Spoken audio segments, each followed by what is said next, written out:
Welcome to the Mike Litton Experience Podcast. Mike has over 31 years experience in real estate, finance, and investing. He's passionate about being a father, a teacher, a realtor, an investor, and a leader. Everyone has a story, and our passion is to help them tell it. And now, introducing the host of the Mike Litton Experience, Mike Litton. So what can you expect from the Mike Litton Experience? You can expect stories that will inspire, motivate, advice that will sharpen your focus, and expert information on real estate, finance, and market conditions. And you said your wife told you to write science fiction, right? You make the decision to write a book. Talk about that thought process for a second, because there are people that are listening to this that are thinking about writing a book. They feel like they have a book in their head. They feel like, right? And they haven't pulled the trigger. Can you talk a little bit about the process other than your wife telling you to? Well, I like what you said. We all need a wife like that, you know? What you were saying is people feel they might have this in them and they might have that. And I had the same experience.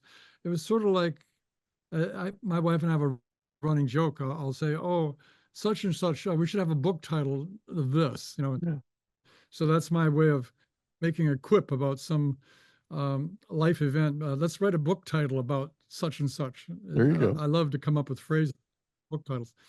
So a book idea came to mind after looking at my wife's Dan Brown novels. She liked to read those, The Da Vinci Code and other novels, because Dan Brown focuses on a riddle. He loves riddles, you know, and riddle came to my mind. So here's what the riddle was. To put it into a scene, a mother who has been in a terrible automobile accident, as she's dying her last breath on the hospital bed, and her son, who's older now, he's 61, comes to her and she says, "I'm so sorry, I haven't been able to tell you in my entire life because of government secrecy, but now I can tell you with my last breath, you were born with a very special destiny to save the world. And what I can tell you is that you were born out of time. And this has given you the power to save the world." Wow. Do you want to read a book like that? Yeah. I think so. I wanted to read the book, but I had to figure out what it is. Oh my goodness. So the first job I had was to figure out how could somebody be born out of time? And I don't know. Do I have your permission to give away the answer to this riddle? Absolutely. Absolutely. Okay. Go ahead.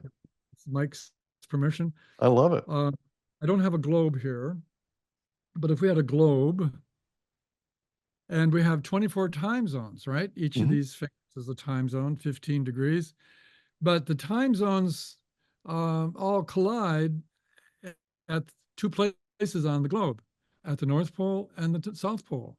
Okay. Now, if you were to take noon for each of these time zones and you trace it up to the North Pole, what time is it at the North Pole? Wait a minute. All the time zones are there. Yeah. Right? And noon only occurs once, you know, right, on Earth at a time. So if all the time zones are in conjunction, so we have the what's called the solar conjunction at the North Pole, we don't know what time it is. Right. That means you're out of time. You're outside of time. So I knew a place then that is outside of time. It's the North Pole or the South Pole. So then the question, how does somebody get born there?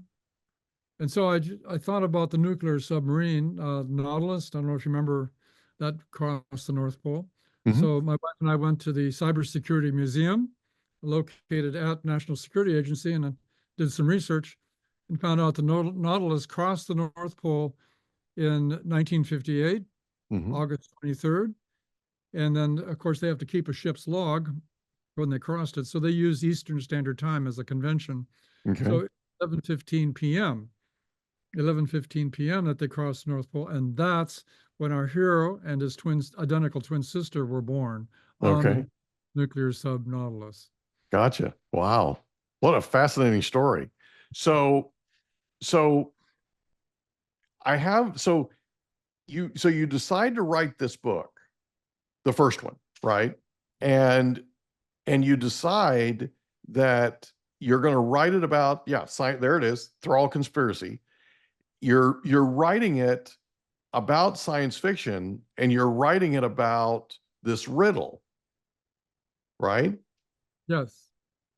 So talk to us a little bit about the process. So as you start writing, does it naturally unfold? Is it something that, so how exactly does it work? Sure. And I understand the question you're answering because I had those struggles myself. Yeah. So I knew I had a beginning, and as I just mentioned, the mother was on the deathbed, Right. and she's telling her son something she couldn't have said before because of the government secrecy. So that's sort of like every TV show you ever watched. You know, they have a very dramatic opening, Right. in media res, as they say, in the action. So so then the question is, how to develop the story. So basically, that once we've introduced the conflict, or the quest, that's Right. hero's journey is the quest. Then we have to, that's the beginning. Then we have to figure out, well, what is normal activity. By the way, I'm using the theory of how to structure stories, Right. developed by Joseph Campbell. Right. What is normal life, and then we have a challenge. So in this case, the challenge would be to find out the answers to the mother's questions. Right.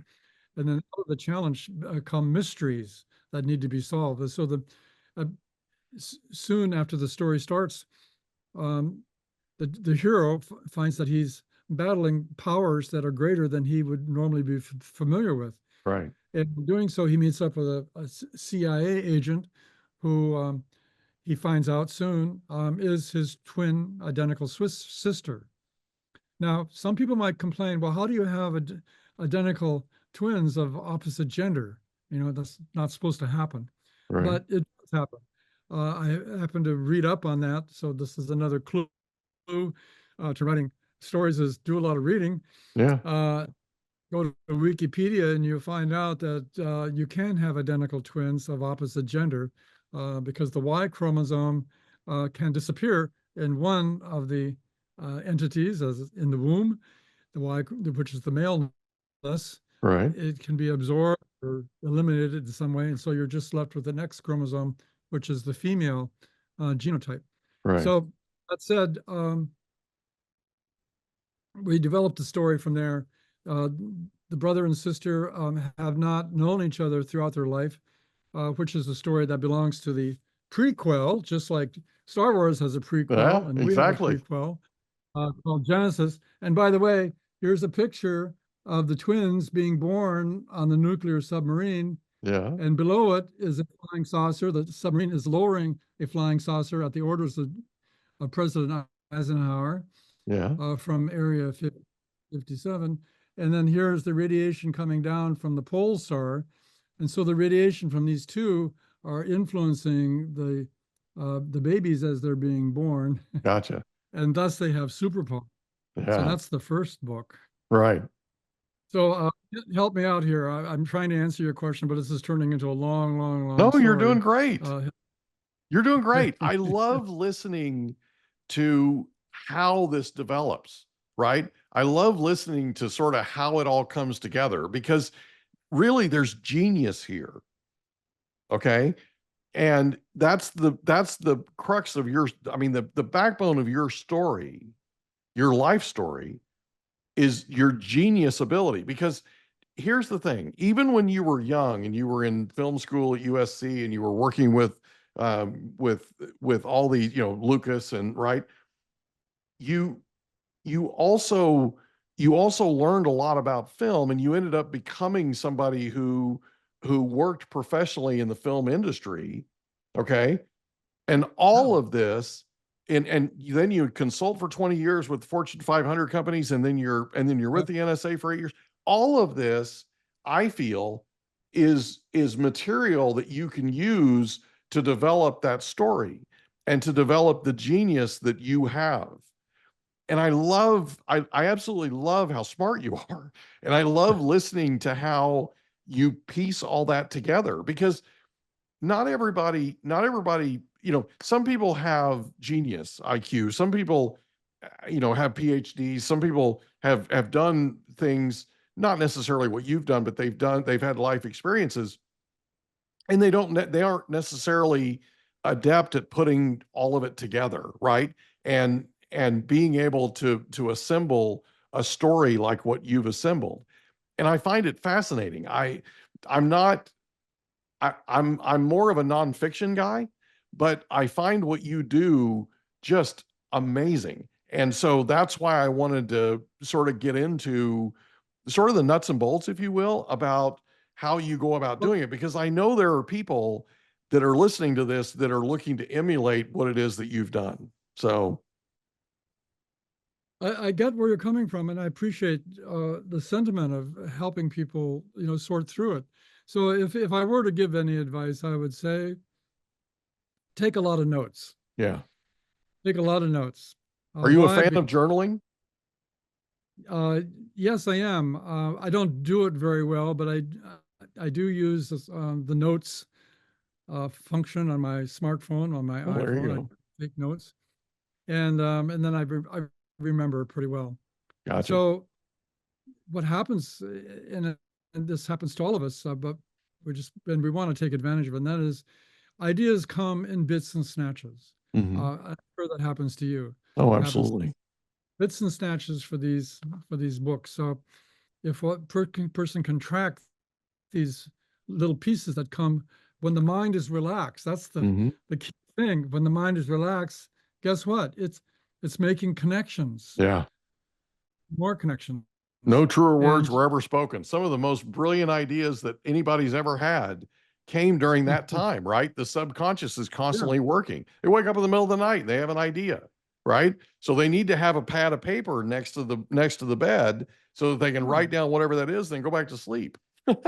Hopefully. I have a book called Serendipity, and it's all about connections, and where did the great inventions come from? Penicillin, the phonograph and things like that. These are chance connections. They occur by chance, but somebody wrote them down and developed it. So that's my main advice. The next advice is read up on the hero's journey, Joseph Campbell. George Lucas did. Yeah. George didn't do that. But the fact is, when you look at the structure of myths and stories throughout history, they tend to have a pattern. And the pattern being, the identification of normal life, and then the hero has a specific challenge.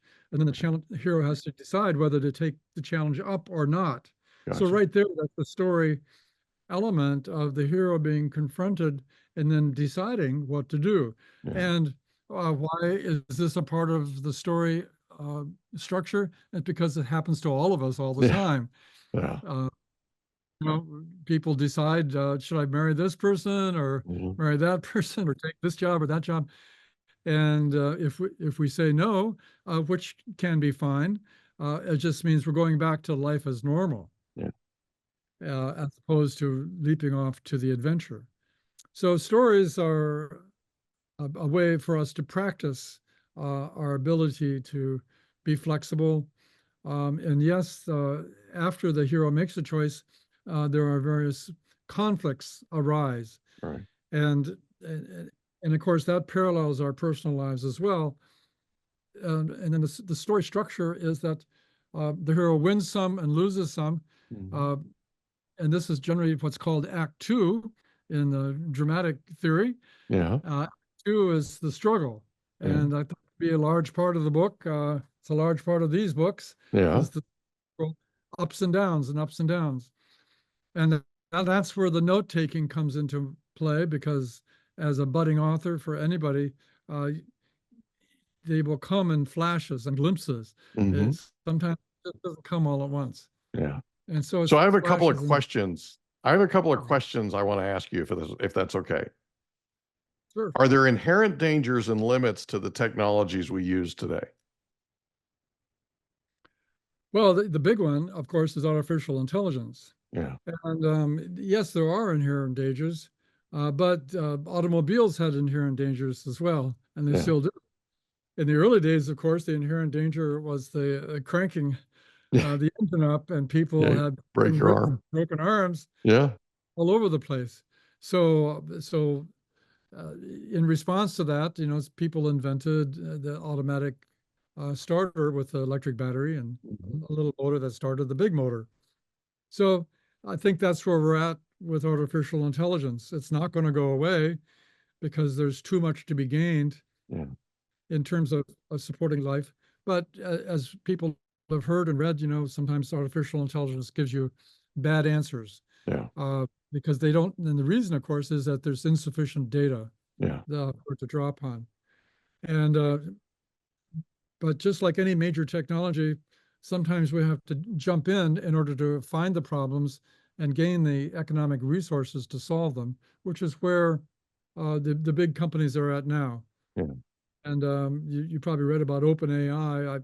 I like to track this stuff. Is going to be what? So some $16 billion in the hole, if not more, just because of the investment they've made into getting where they're going. But they've had some pretty big investments, capital investments, 60 billion to cover their expenses and future expenses.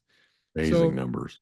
Uh, so, so yes, there are technology pitfalls, but human ingenuity will solve them. And that human ingenuity depends, however, I will say, it depends on being able to manage our personal stresses so that we have the capacity to think solutions. Yeah, absolutely. No truer words were spoken. Why is a message on climate change being employed here? So I got this in the mail a couple of days ago. It's from the Union of Concerned Scientists. Mm-hmm. And this is a calendar. And it has this dinosaur coming up representing I guess, the fossil fuel industry here. Right. And it confronts the future, what's going to happen. Yeah. And, our children face problems that we never did have to face. Yeah. And in fact, just before this show, I was looking up the average temperature between 1860 and 1900 was 57 degrees Fahrenheit, but the average temperature today is 59 degrees, 0.3. So Right. 2.3 degrees rise in temperature over the last 100 years, owing to industrialization. Right. Now, we're still, we're capable of dealing with it, even if we live in Florida, we can still deal with it. But on the other hand, our kids and their kids may have different problems, because when you think about the rise of the ocean, next to low-lying cities like Mumbai, India, or take New York, or take Florida, or Miami, take, yeah. these cities have real challenges. And so I found this based on my work at National Security Agency. This is a 2020 publication by the National Security Estimate, which says the number one problem facing the U.S. And the U.S. military is global warming. Gotcha. Because when you start thinking about the chaos that comes when people in low-lying cities fleeing the flooding of their homes, this is something that you don't want to see. Yeah. Because the potential for violence and the potential for death among hundreds and thousands of people is very great. Yeah. So the amazing thing is that we have leaders, both corporate leaders and political leaders, that are saying, no, this is not really happening. That's called global warming denial. Right. And I have another nice little thing which gave rise to the title when I saw this. Can you read that? Enthralled to climate change denial. Gotcha. That is a headline.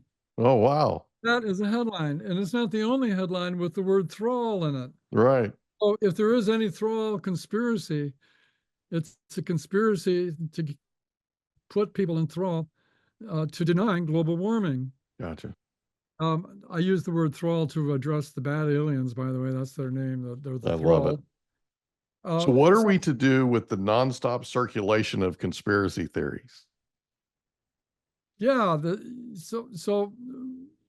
satire and humor to me is the only way to deal with this. Yeah. And Saturday Night Live has a purpose. It has a purpose of pointing fingers at things that are ridiculous.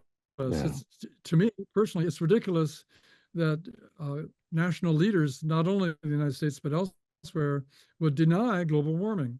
I agree with you. And so, as an example of how this is overcome, though, I want to say that there's one 13-year-old a number of years ago who sat outside the Swedish parliament for 3 weeks during the day.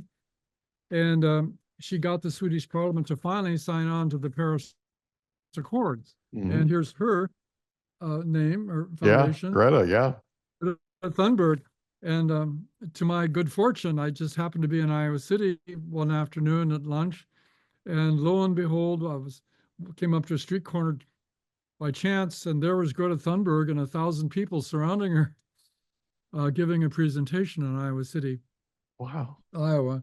So I had a chance to video that, and so I put it on my little website that talks about my book, Sorflaten.com. People can go there and look at the video of Greta.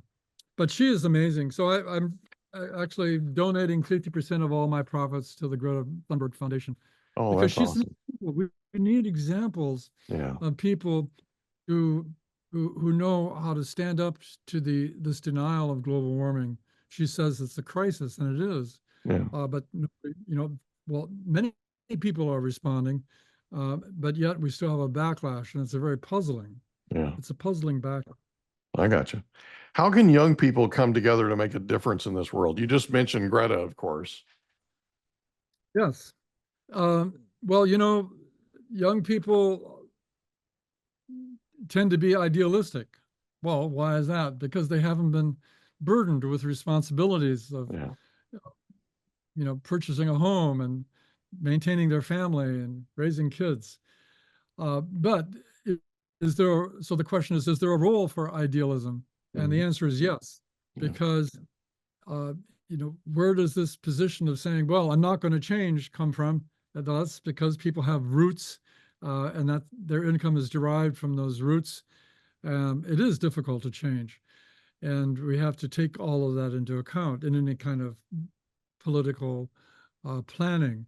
So young people do have a particular role. When I wrote these novels, I identified the audience to be young adults. And that's quite an age range, for our listeners. That's anywhere from 13 on up to 25 or 35 years old. Right. Star Wars, which I greatly enjoy and still do, is for young adults when you get down to it. And as you may know, George Lucas had quite a challenge marketing Star Wars from the beginning to get a studio to sponsor him until finally he said, well, it's a cowboy show set in space. Yeah. And he had that particular kind of phrase to get the attention of the studio bosses.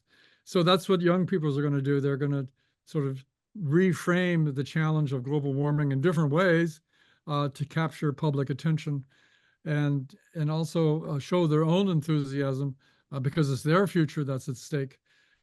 And then all us older people will say, that maybe we should look at that. I think you're doing something right. Well, how would you characterize that challenge?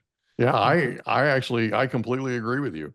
I'm excited about the future. I do a lot in our community, and one of the things that I do is my kids went to a charter high school and here locally, and they bring me in as a member of the community to help judge these projects that these kids work on, their senior projects, their entire senior year.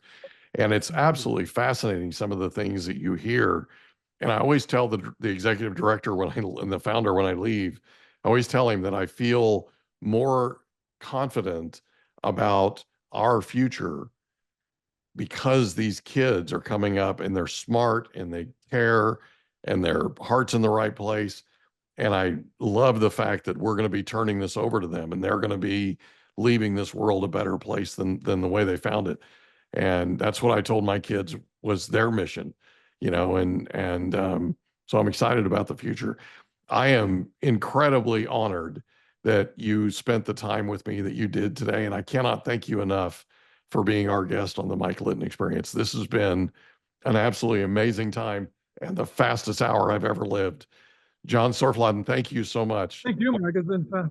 It was great to meet you, for sir. me too. I appreciate it. Great to meet Thank you. you. We hope you enjoyed another episode of the Mike Litton Experience. If you did, do us a favor, smash that subscribe button, tell your friends, family, and coworkers about our program, and wherever you get your podcasts, please leave us a rating. It helps us to connect with quality people just like you. And that's a wrap. Another episode of the Mike Litton Experience in the books. Reach out to Mike on Instagram at Litton Realty. Want to meet with Mike? Check out calendly.com/Rio760.